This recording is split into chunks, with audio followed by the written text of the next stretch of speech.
Suspendido na ngayong araw ang pasok sa lahat ng antas ng pampubliko at pribadong paaralan sa probinsya ng Camarines Sur.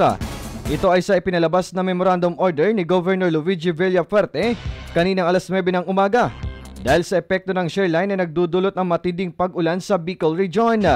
Samantala, nagsipag-uwian na rin ang mga estudyante na maagang pumasok sa kanilang mga paaralan.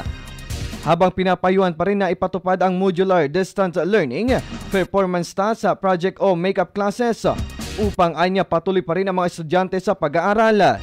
Sa ngayon, nasa orange heavy rainfall warning ang buong probinsya ng Camarines Sur basado sa advisory ng Pag-asa. Dahil dito magpapatuloy pa anya ang matinding pag-ulan na maaaring magdulot ng pagbaha at paggunang lupa sa matataas na parte ng lugar.